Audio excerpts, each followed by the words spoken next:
बहुत बहुत धन्यवाद आप सभी लोगों का। और मैं आपका दोस्त अजय शर्मा आज एक विशेष लाइव में आपके बीच में लेके आया हूं। और बहुत दिनों से मैं बिल्कुल न्यूट्रल था, किसी भी टॉपिक पे मैं बोल नहीं रहा था। बहुत सारे लोगों के मेरे पास फ़ोन आ रहे थे कि सर आप लाइव नहीं आ रहे हैं, आपकी कोई पोस्ट नहीं आ रही है। तो मैंने कुछ लोगों के फ़ोन मेरे पास आए, मैंने उनको रीज़न बताए कुछ कि भाई मैं क्यों लाइव नहीं आ रहा हूँ और क्यों मैं लाइव नहीं आना चाहता हूँ। बहुत सारे लोगों ने बोला कि ओके लाइफ केयर के प्लान को लेके आपके क्या रिव्यू हैं। तो मैंने उनको कुछ बताया अपने बारे में कि मैं इससे संतुष्ट नहीं हूँ। और मैंने, जैसे कि आपको मालूम है, मैंने कल का एक पोस्ट भी डाला था परसों का कि मैं लाइव आके ओके लाइफ केयर के प्लान का रिव्यू करूँगा, लेकिन वो रिव्यू मैंने नहीं किया। और उसके पीछे का सबसे बड़ा रीज़न क्या है? उसके पीछे का सबसे बड़ा जो रीज़न है दोस्तों, और मैं लाइव आना नहीं चाहता था बिल्कुल, लेकिन आज मुझे फिर मजबूर किया गया है लाइव आने के लिए।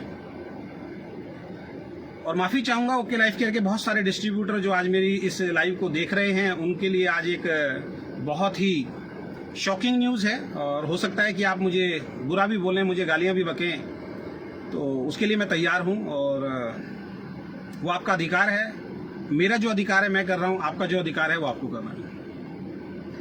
पिछले 1 महीने से ओके लाइफ केयर के अंदर प्लान चेंज की बात चल रही है, बल्कि 1 महीने से नहीं चल रही है। आज मैं आपको एक छोटा सा खुलासा करता हूं। आपने हमारी सबकी पोस्ट देखी होगी, जितने भी कंपनी के टॉप लीडर्स हैं। 1 अप्रैल को वाकई हम लोगों का सबका 1 अप्रैल मना था, अप्रैल फूल मना था, मैं ये बोलूंगा। 1 अप्रैल को मिस्टर DK सहारन, जो ओके लाइफ केयर कंपनी के CEO हैं, उन्होंने हम सब लोगों को इन्वाइट किया था हेड ऑफिस के अंदर। और हम लोग जब हेड ऑफिस के अंदर गए तो वहां पे 13-14 घंटे मीटिंग चली। उस 13-14 घंटे में जब वहां पे हम लोग उस कैबिन में जाके बैठे तो DK सहारन सर के सबसे पहले जो शब्द थे, मैं बता देता हूं आपको, वो शब्द सुन लीजिएगा ध्यान से। और वहां से मैं बिल्कुल ये सोचने में मजबूर हो गया था कि मैं इस कंपनी को करूं या ना करूं। जब उन्होंने वो शब्द बोले तब मैं नेगेटिव हुआ था, लेकिन बाद में जो 12-13-14 घंटे बात हुई फिर मैं पॉजिटिव हो गया था। उनके सबसे पहले शब्द ये थे कि हमें ओके लाइफ केयर का मार्केटिंग प्लान चेंज करना पड़ेगा। और ये बात आपने सुना भी होगा, 1 तारीख को जैसे ही रात को 2-2:30 बजे हम लोगों ने अपनी पोस्ट डालनी स्टार्ट की कि अब धमाका होगा, अब बदल जाएगी दुनिया, अब एक कदम और है ओके आगे, ये सब कुछ हमने जब डालना शुरू किया तो लोगों के हमारे पास फोन आने शुरू हो गए, सर क्या बदला हुआ।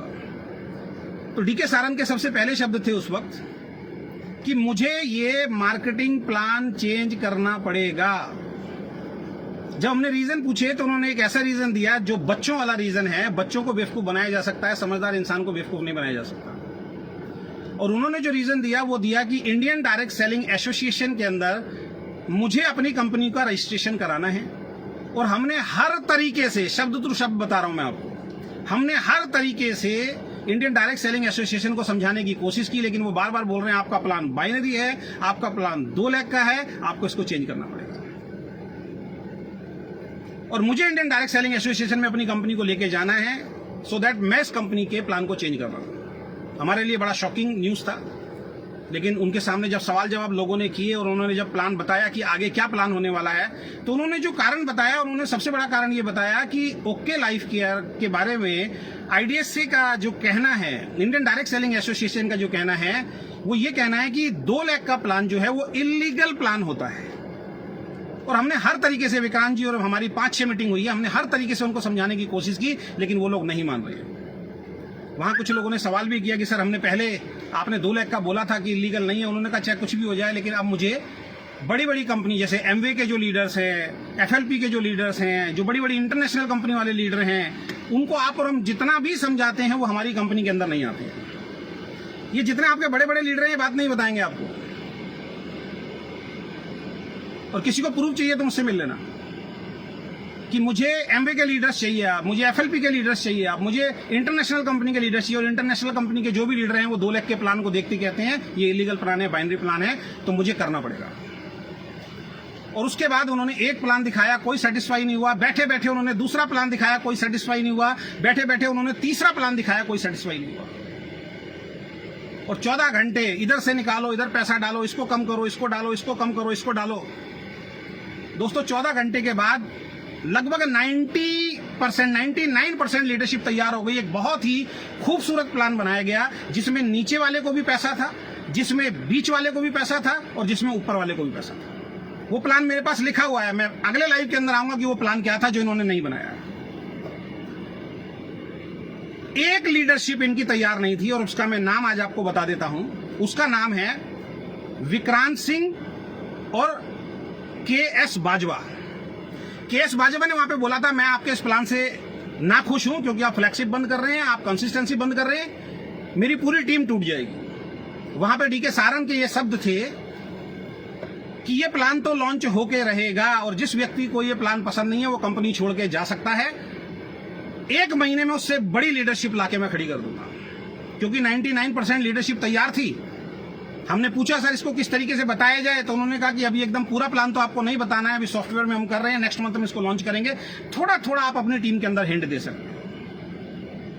मैं अगले लाइव में आपको बताऊंगा। इस कंपनी में एक ही काम हुआ है, हर 3 महीने में बिजनेस डाउन गया, 3 महीने बाद ये भाई साहब लाइव आते हैं, लाइव आके ये कुछ ना कुछ ऐसी बात बोलते हैं, लीडरशिप को इकट्ठा करते हैं और फिर 3 महीने का टाइम मांगते हैं कि बिजनेस बढ़ जाएगा।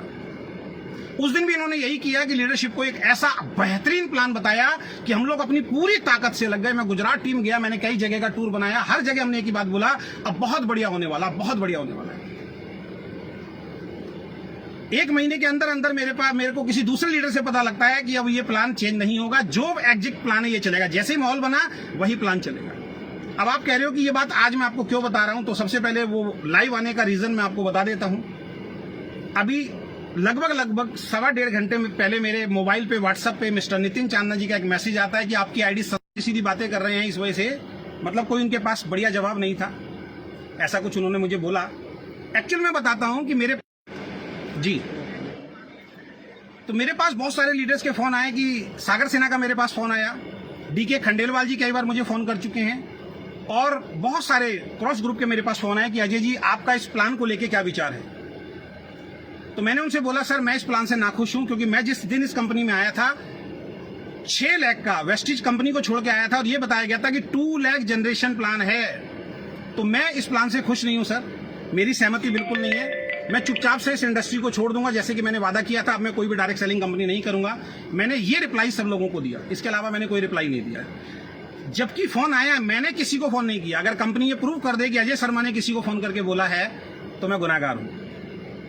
तो इन्होंने बोला सर आपकी आईडी सस्पेंड की है, 7 दिन में आप हमें बताइए तो आपकी आईडी टर्मिनेट करेंगे। तो मैंने इनको बताया आपको शायद ध्यान नहीं है, मैं तो काफी महीने पहले आपको रिजाइन डाल चुका था आपके बॉस को, और आपके बॉस ने उस वक्त मुझे बोला था कि सर थोड़ा सा आप हमारा साथ दे दीजिए, धीरे धीरे सारी चीजें ठीक हो जाएंगी। चाहे वो प्रोडक्ट सर्विसेज को लेकर 25-30 दिन में प्रोडक्ट पहुंचते थे, थोड़ा सा साथ दे दीजिए सर, उसके बाद हम आपका रिजाइन एक्सेप्ट करेंगे ही नहीं, उसके बाद आप काम कर लेना। तो मेरा रिजाइन बता देता हूं, डी.के. सारन सर और नितिन चांदना जी, मेरा रिजाइन ऑलरेडी आपके पास पहले से पहुंचा हुआ सर, उसको एक्सेप्ट कर लेना। ये डराना और ये धमकी किसी और को देना मैं डरता नहीं हूं। तो वो प्लान इन्होंने मना कर दिया कि वो प्लान लॉन्च नहीं होगा। तो यहां पे मैं मेन चीज बताता हूं, उस टाइम भी इन्होंने बोला था इंडियन डायरेक्ट सेलिंग एसोसिएशन कहती है 2 लाख का प्लान लीगल है। ये आपको मूर्ख बना रहे हैं। इंडियन डायरेक्ट सेलिंग एसोसिएशन में मैंने मेल किया, उस मेल का रिप्लाई आएगा, मैं आपको बताऊंगा। इंडियन डायरेक्ट सेलिंग एसोसिएशन की ऐसी कोई गाइडलाइन नहीं है कि 2 लाख का प्लान अगर होगा तो उसके अंदर हम एंटर नहीं करेंगे। Even Indian direct selling association के अंदर 2 लाख के प्लान वाली बड़ी बड़ी कंपनी उसके अंदर शामिल है। ये मूर्ख बनाते हैं हम लोग। उसके बाद हम लोग काम करना शुरू कर दिया। लोगों ने कहा सर कैसे होगा, नीचे पैसा नहीं आ रहा, क्योंकि दूसरी कंपनियां जो आई सामने उन्होंने नीचे पैसा बांटना शुरू किया। टीम डिस्टर्ब हो रही थी बहुत टाइम से, लोग छोड़ के जा रहे थे। मेरी टीम से भी कुछ लोग छोड़ के गए, जैसे मुकेश झा जी छोड़ के गए। तो आज मुकेश झा जी को भी मैं बोलना चाहूंगा कि आपने बहुत बढ़िया डिसीजन लिया था, लेकिन हम रोक नहीं पाए क्योंकि नीचे पैसा नहीं डाल रहे थे। मुकेश झा जी छोड़ के नहीं जाते। मुकेश झा जी छोड़ के क्यों गए? क्योंकि नीचे पैसा नहीं था। इस वजह से बहुत सारी लीडरशिप ने छोड़ना शुरू किया। अब जाके इन्होंने 9 तारीख को एनएलपी का अनाउंस किया। 9 तारीख को एनएलपी का अनाउंस किया। अब मैं आपसे एक चीज पूछना चाहता हूं कि 9 तारीख को डी.के. सारन सर ने 1000 लोग थे वहां पे हयात होटल के अंदर, और वहां पे इन्होंने एक मार्केटिंग प्लान लॉन्च किया कि अब हम ये मार्केटिंग प्लान लॉन्च कर रहे हैं। जिस टाइम वो पीपीटी दिखाई गई, उस पीपीटी के अंदर भी कमियां थी। मैं गारंटी से देता हूं इनकी कोई तैयारी नहीं होती, इनकी एट द मोमेंट तैयारी होती है, अचानक तैयारी होती है और तुरंत ही उस चीज को लॉन्च कर देती है। वहां पे बहुत 3 दिन तक किसी लीडर को बोलने का मौका नहीं देते। अब मैं गारंटी दे रहा हूं, अब एसएलपी होगी ना, एसएलपी पे लीडर को बोलने का मौका दिया जाएगा। इनके इवेंट में सिर्फ 3 लोग मिलेंगे, नितिन चांदना, डीके सहारन और विक्रांत नारवाल। आज तक मैंने इनके किसी प्रोग्राम में पिछले 2 सालों के अंदर लीडर को सम्मान देते हुए देखा ही नहीं है, लीडर को स्पीच देते हुए देखा ही नहीं है। सबसे पहले स्टेज पे आते हैं, लोगों को डरा देते हैं कि मोबाइल फोन ऑफ करो। किस बात का डर होता है आपको सेमिनार के अंदर कि आप जैसे स्टेज पे आते हो लोगों को डराते हो? फोटोग्राफर बनने आए हो, वीडियोग्राफर बनने आए हो, किस बात का डर होता है? आप